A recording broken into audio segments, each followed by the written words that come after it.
tumetembea, tumeona uhalifu ambao umeweza kufanyika. Hili ni jambo la huzuni sana, na tunahisi kwamba hili sio jambo ambalo linastahili kuonekana katika enzi ya leo, where people have a bit of civilization. Mambo ya kuharibu, mambo ya kutumia nguvu na kufanya uhalifu sio mambo mazuri.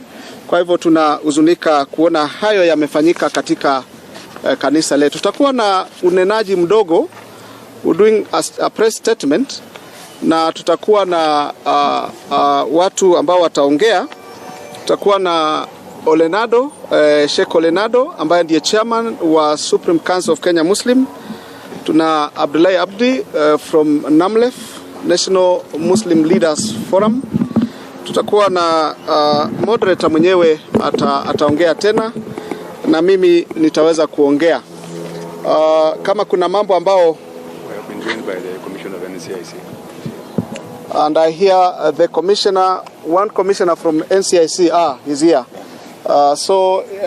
Later they will also be talking. We have also Dr. Hilton Irungu from Amnesty International, and we also have the police. They will have some space. So allow me to go direct to the press statement, and I will begin.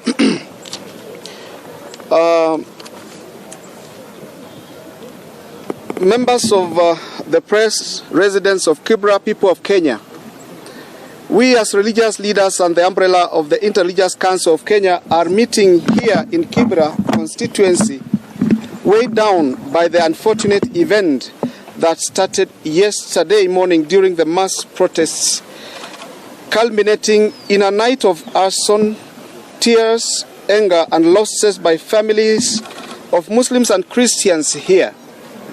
Last night, the Pentecostal Church of East Africa, the Presbyterian Church of East Africa, was razed to the ground by unknown people.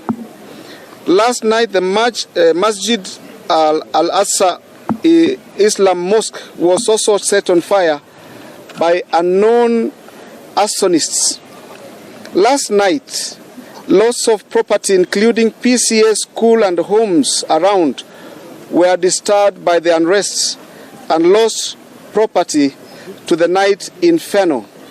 Many Kenyans have woken up to this disheartening, disturbing twists and turns of events, which we condemn unreservedly. Hundreds of families have faced a dark night of pain, anxiety, worry and loss instigated by political interests and misguided agents of hooligans. It is sad that Kibra community is being dismembered along perceived religious and political differences which in fact do not exist. Allow me to request Sheikh Olenado, Al-Adi Olenado, come forward and continue.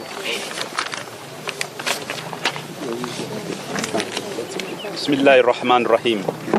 Our unity is always the strength upon which we have always faced challenges and tribulations in our long years of brotherly coexistence. Christians and Muslims have never been enemies. We live in the same neighborhoods, our children play together, and some attend the same schools. And we go to the same hospitals, they breathe the same air given freely by God the Almighty. It is for these reasons that as religious leaders, we are deeply pained and regret the unfolding, sprawling incidences of violence linked to the nationwide protest called by the Azimio One Kenya coalition. It is unfortunate that these unsettling events are taking place just at the onset of the holy month of Ramadan, marked in the Islamic calendar for prayers and fasting.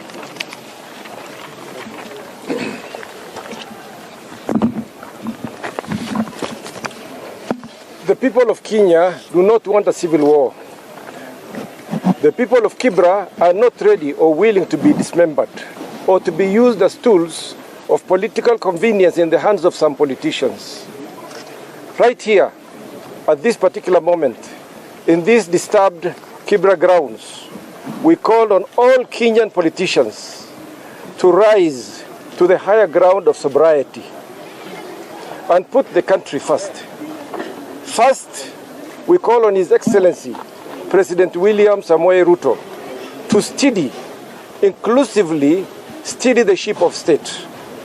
He is the leader of this nation state.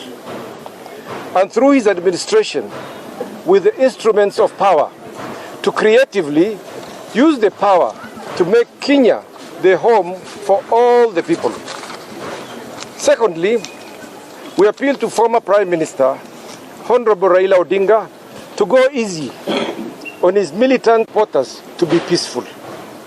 We appeal to him to refrain from making calls to his supporters about possible storming of the State House.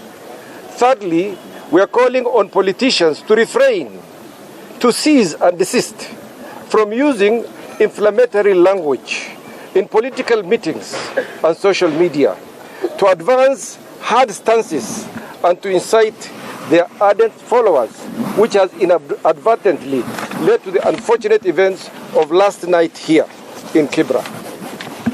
The events of last night forced us to travel back in time to the sad memories of brother against brother, Kenyan against Kenya, in the aftermath of the 2007-2008 post-election confrontations that metamorphosed into dark days of violence, killings, destruction of property, and displacement of persons in their thousands.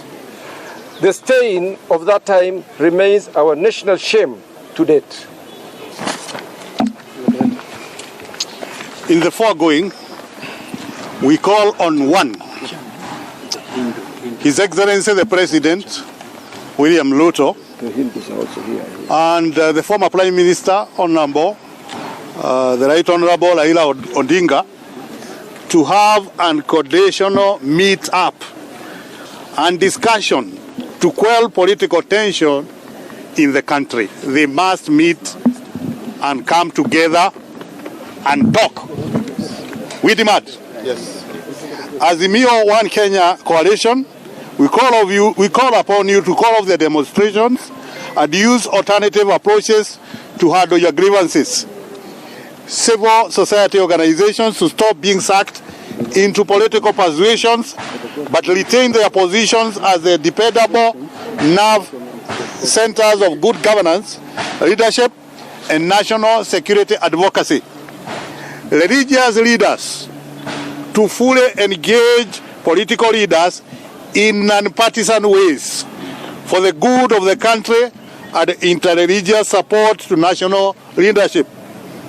Media to engage, pursue non-partisan, non-aligned coverage and reporting of political events so that media reporting and coverage is not misconstrued to fund political motives.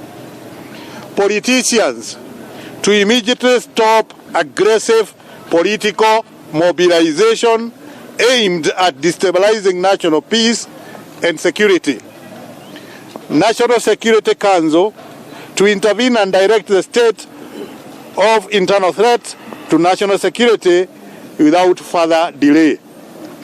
Well-wishers to join the Interreligious Council of Kenya in rebuilding the destroyed property and restore families here in Kibra to a better state of living.